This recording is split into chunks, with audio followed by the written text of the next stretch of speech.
Welcome to Financing the American Dream. I'm your host, Craig Sewing, and today we're taking you all across the country to show you the best of real estate, lifestyle, and culture. You're going to love the stories we have to share today. Let's get this show started right now. The search is over, baby. I'm right here, and I got it. The American Dream, the only show that combats negative media, not owned by a network, commercial-free, unscripted. I got it. These are stories for you and by you.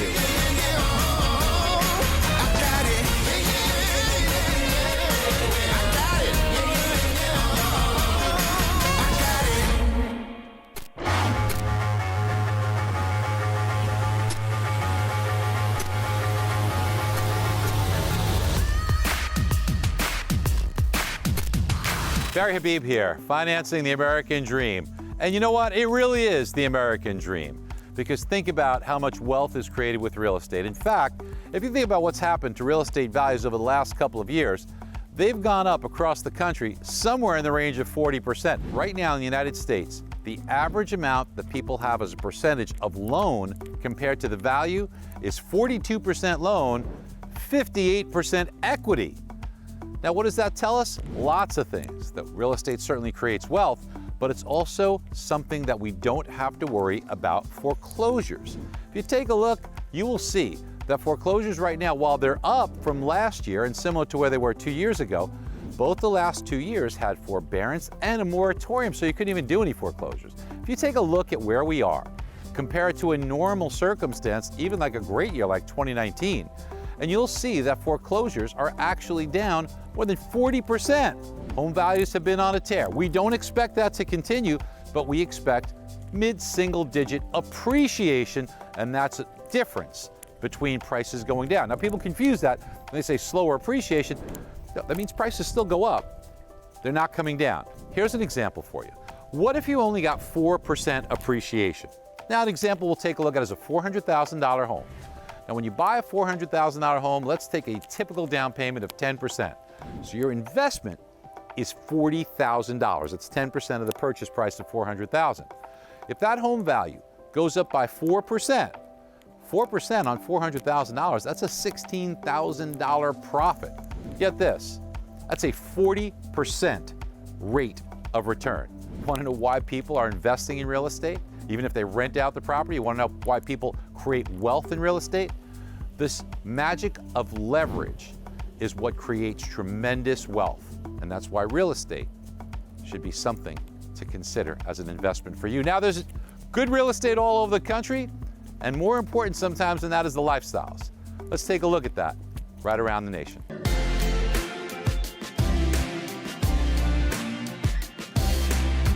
Welcome to Financing the American Dream Addison, Texas style. I'm your host, Ashley Herrera, and today we get to experience the $1 Million Meeting with Mike Hambright. If you've ever wondered what it's like to attend a real estate event, well, today's the day. Let's go check it out.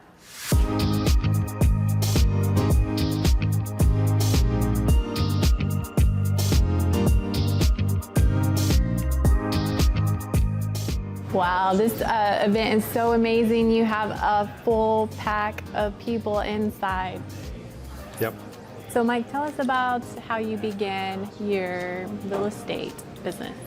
Well, 2008, I started real estate investing after leaving corporate America and just kind of dove in. It was a market maybe similar to what we're going into now, which is a little bit of a pullback in the market, a down market, if you will. Mm-hmm. It turned out to be a great time to get in. We didn't necessarily plan it that way, but that was the very beginning of us starting in real estate investing.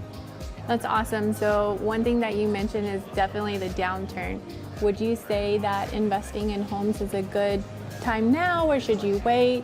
What would you say? Real estate investors don't necessarily follow the retail marketplace where homeowners are concerned about what's going on in the retail market. So obviously there are people that keep properties as rentals, that fix and flip houses.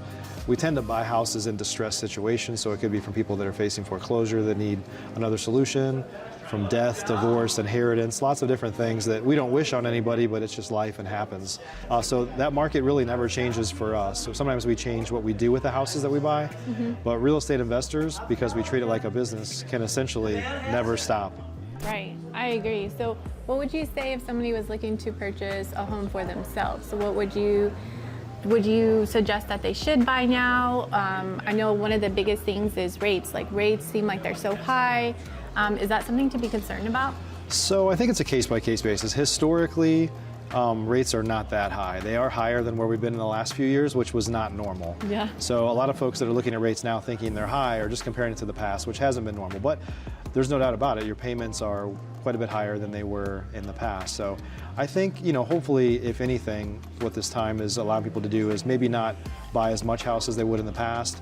They're in the good times, people tend to maybe spend more than they should. So maybe be a little frugal now with what you're going into and buy just enough house to get through this market. That's awesome. Well, I appreciate you, Mike. I wanted to ask one more question. Sure. What would you say has contributed to your success? Maybe that's one thing you do daily, monthly. What is something you would want to give the audience? Sure. I think from a business owner standpoint, it's just really caring about other people and really building long-term relationships with people. When I got to the point in my business where I wasn't just thinking about myself, that I needed to do this thing or make money or how much my revenue needed to be for the month, and started thinking about serving other people, that changed everything for me. Wow, that's amazing.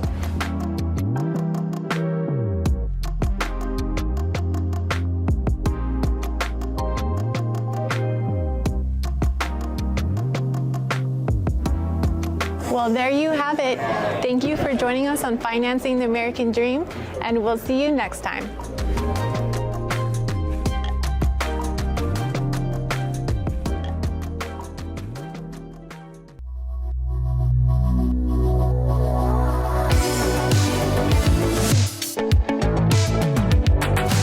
Have you ever dreamed of living in a French chateau?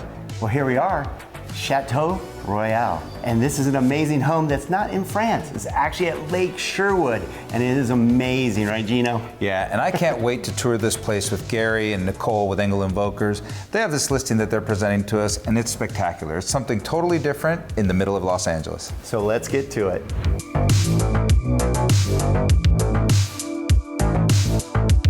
This is a unique home. This is one of the first homes that were built here, and you can tell by the quality. The quality and the thought. This is an entertainer home. This is our home, Gino. This is where we'd want to be, because everything about this home says entertainment. Vaulted ceilings and all the open doors to the beautiful golf course, the pool, beautiful principal rooms. The master is ridiculous. It's its own wing with its own kitchenette. Yeah, the one thing that I want, that I've always wanted in my house, and this house has it, is the walnut floors.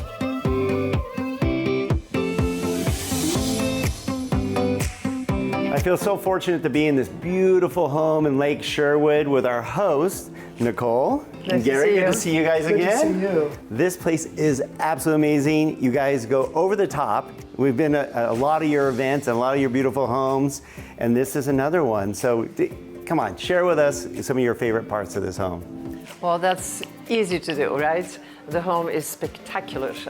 Just spectacular. I don't know if you enjoyed the foyer, but that two-story foyer with the gold leaf, and it's just incredible. And I think that gives you the entrance to the property, and it sets the stage for something so beautiful. The living room, the library, the office, it is all so amazing. The dining room, for instance, right, where you can just walk out and enjoy that amazing view of the golf course.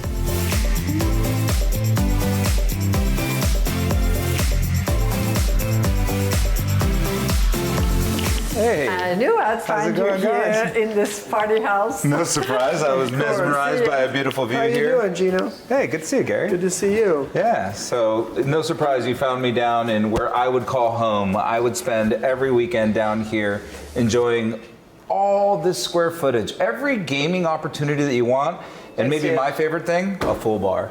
And it's double-sided. It's amazing. I feel like I'm in Graceland. Oh. You have, like Elvis said, 3 TVs. There's 3 TVs here, so you can watch 3 different sports all at the same time. Of course, we prefer golf right now because we're on the golf course. Sure. So why don't we get a bottle of wine and go up with all the guests and enjoy that on the golf course and the lake.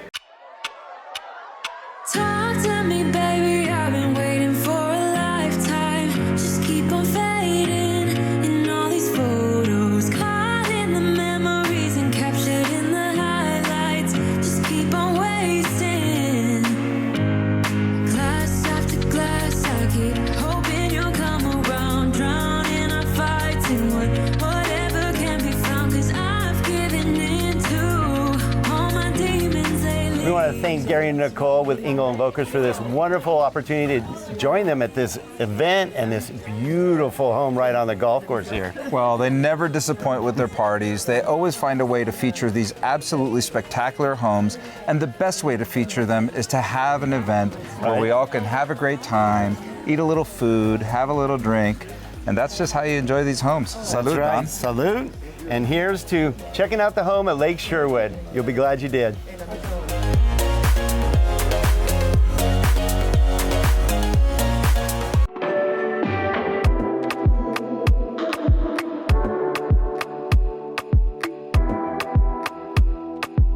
So y'all know that I am a rural girl, a Southern Ohio girl, and today we're going to check out a farm that used to supply food for all over the world, but now they are focusing only on their community and doing amazing things. So come on, check out this episode of Financing the American Dream.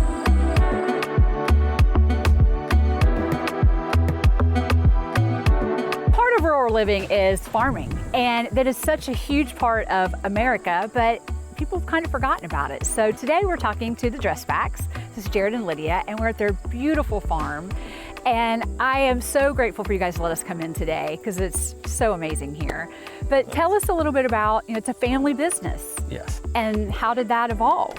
Well, with Dad, with what the acres that we've been farming, we went down the road now with regenerative ag to where we're doing more cover crops, we're rotational grazing. When with Dad, he wants to be able to leave a legacy, leave the ground better than he got it. By doing that, by the things that we're doing, adding the sunflowers and running the cows on the cover crops, it's enhancing the soil, and it's going to make the soil be able to grow crops on it longer. Right. So how long has the farm been in existence? Well, Dad started in '59 on his own, which he was raised on a farm before that, and so he was raised on Higbee Road also. So we're all here. So he's been doing it since '59? Since '59, yes. Yeah, so my Grandpa Joe, when he started it, he wants to leave a legacy. But that comes with the farm we have can't sustain all the grandkids that want to come back. So his rule is if you come back to work, you bring an enterprise. So my youngest brother, like Dad said, brought chickens. He has an apple orchard. He does hens for eggs as well as meat chickens. My middle brother does deer guiding on the farm. He leases the farm as well as land around the community, and he runs guided hunts on. And then I grow produce with my aunt. I also have my own herd of cattle, and I do a lot more on the row crop side of the actual farming. So the enterprise, which is amazing, I think that's such a huge part in the legacy part of it. I love legacy. We're gonna go and check out the barn where you do some of that stuff, right? So tell us a little bit about what we're gonna see there. So at the barn, we do our direct marketing, and it's kind of the face of the farm. That way you're not just trying to figure out where we are over all of our acres. There's a set place that you know where to pick up your products. Awesome, well, let's go check it out.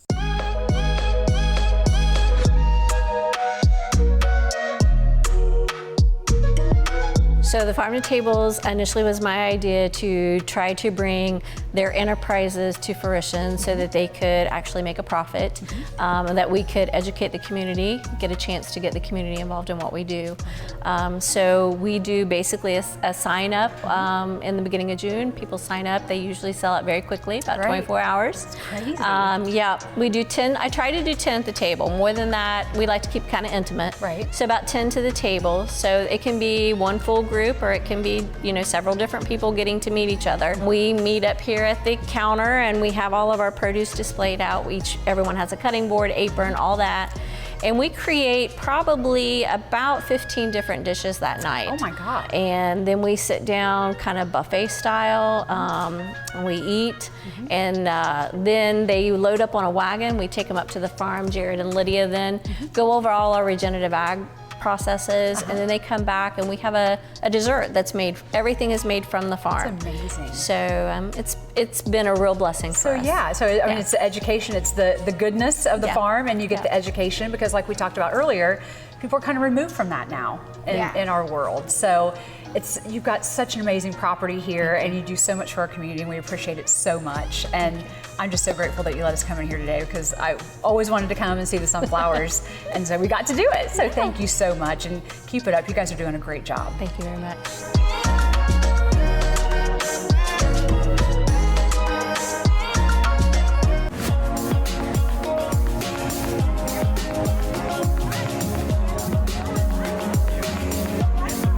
For 12 days at the end of summer, Minnesotans come together to celebrate the state fair.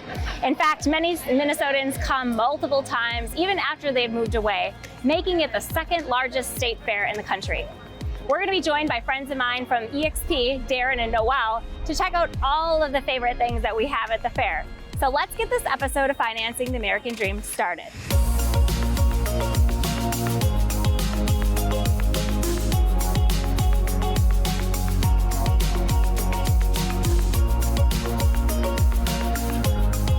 Darin, Noelle, thank you so much for meeting me here today. I figured there's no better real estate team than the Minnesotan team to meet me at the state fair. So tell me how you came up with the Minnesotan group. We're helping people make the biggest investment that they've probably ever made here in the state of Minnesota.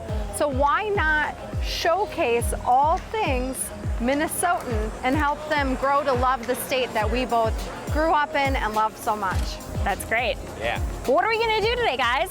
Well, I think it's a great thing if we're at the Minnesota State Fair, let's showcase our top 5 favorite things to do when we come here. Absolutely.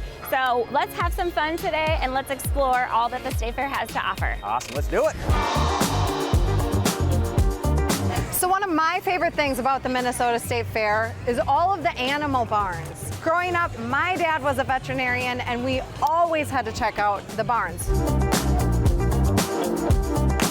We're at Sweet Martha's Cookies. Nothing's more iconic than this place. I mean, it's 1040, there's lines already. Did you know that last year they sold $3 million worth of cookies? It's crazy. All right, so there's a lot of things on a stick at the fair, but I've never had deep fried candy bars on a stick. Snickers and Milky Way and Three Musketeers on a stick, and then we have the Reese cups on a toothpick, and then we have the Oreos where there's no way to stick, but we have 5 of those. There's nothing more Minnesotan than corn at the state fair at this time of year. Of course, corn is being harvested right now, so every night they bring in about 2 acres worth of corn for fairgoers to eat, and it's a pretty big operation. I've been coming to the fair for a long time. When I come with my mom, we check out all of like the exhibitors and do the shopping kind of stuff. I love going into the dairy barn, surprise. When I come to the State Fair, I love watching the people. And the people, I mean, people travel back to the state fair to come back. If they moved away from Minnesota, it's a thing. There's usually a concert going on, so you can kind of hear whatever concert is going throughout the fair. No state fair experience is complete without a ride on the giant slide. It is 5 stories tall. There's 100 steps to get all the way up to it. It's 50 feet tall. Amber, thanks for having us. Thanks for taking us along and sharing all of our old memories of the state fair. And what do you think? Should we go try it? I think we should try it. Burn off some of those state fair foods. Let's go. Let's do it. Let's do it. Well, we had a fantastic day at the fair, and there's so much more to see. I'm going to meet up with my team and check out all that the fair has to offer. So that's all we have time for today. We'll see you next time on The American Dream.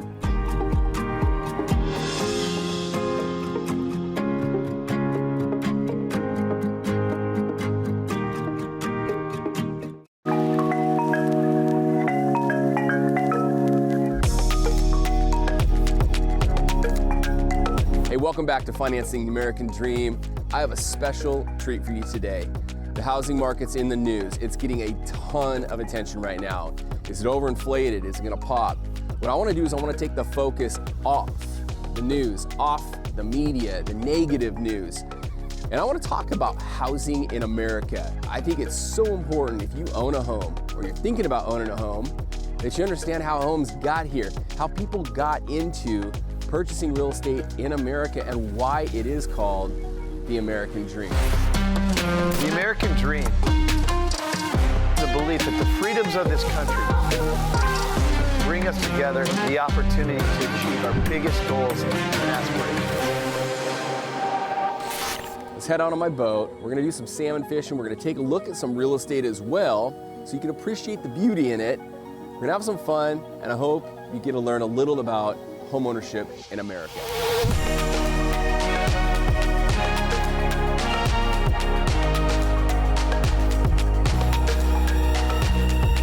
I believe that in order to truly appreciate homeownership and what it means to us as Americans, you have to understand how far we've come in the last 100 to 120 years.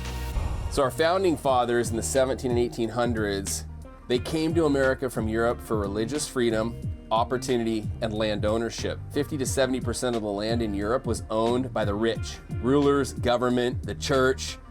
Okay, does that sound familiar at all? The Industrial Revolution made land ownership attractive for home ownership. In comes the 1900s and the Census Bureau. They began to survey who owned land. What the Census Bureau found out is it showed that 48.7% of Americans owned land. But since the 1940s, the consensus has recorded a rise in home ownership all the way up to 2010, when it was 66.5%. Today in 2022, it's about 65.8%.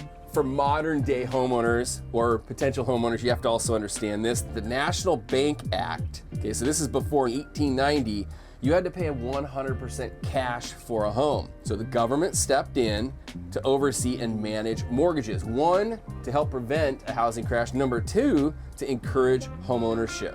In 1944, the government also provided the GI Bill, which allowed veterans coming back from World War II to purchase a home with very little down.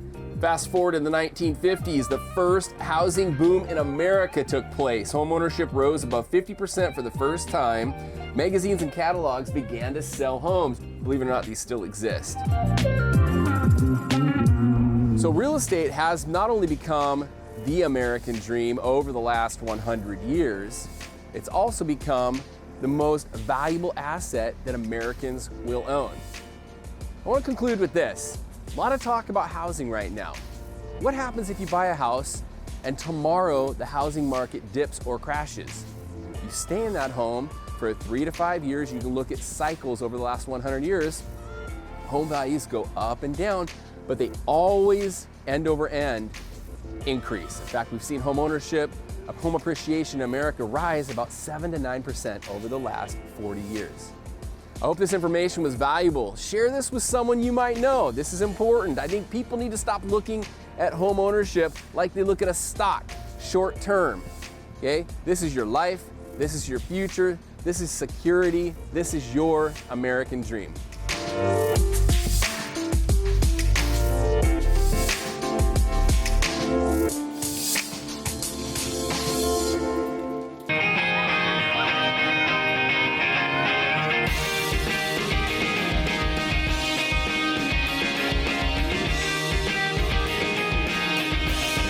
Welcome back to American Dream TV. It is your favorite host, Melissa Ricks, and today we are bringing you along to one of our favorite community events, the Splish Splash Teacher Give Back fundraiser. With the dunk tank behind me, it is sure to be a great time.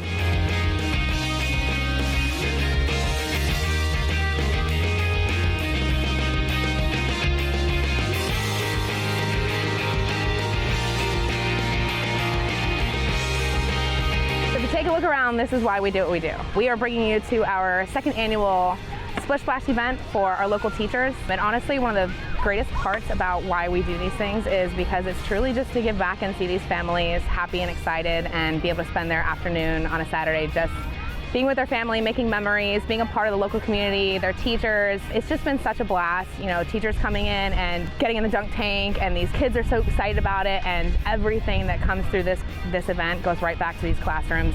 So it's just really special to our heart, and we're really grateful to be able to bring you guys along for this.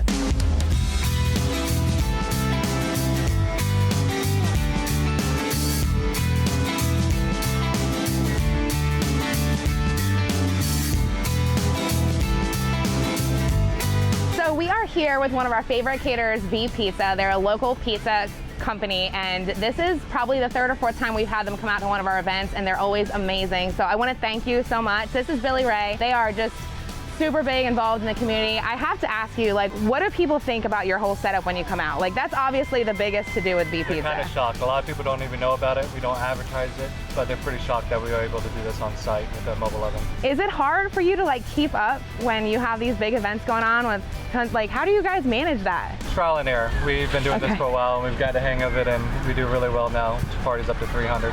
I love it. So you guys are focused on Nassau County, Fernandina, Yulee. Mainly that's your main market? North Florida, we've gone as low as South St. Augustine. Okay. Kind of all over the place. Okay, very cool. What's your favorite part about being a part of the V Pizza family? Kind of just said it, it's a family. It's one of the only companies I ever worked for that the owners treat us like their sons and daughters. It's pretty awesome. Yeah, I get that feel from you guys, which is why we love partnering with you. So we thank you so much for coming out and being a part of our stuff, for sure. Thank you.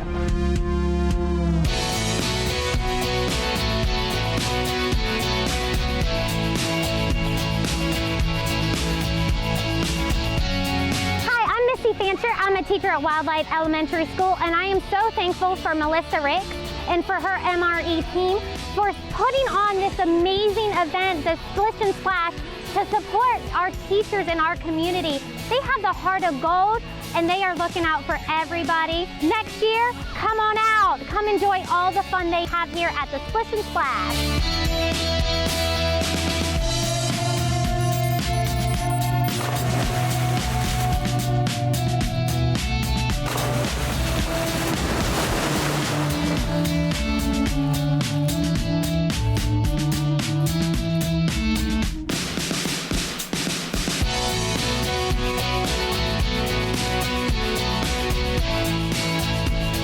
Thank you so much for joining us today at our Splish Splash event. You got to talk with some of our favorite people, teachers, kids, families, business partners, and you got to really see a close-up as to why we love this community so much. Until next time, we'll see you then.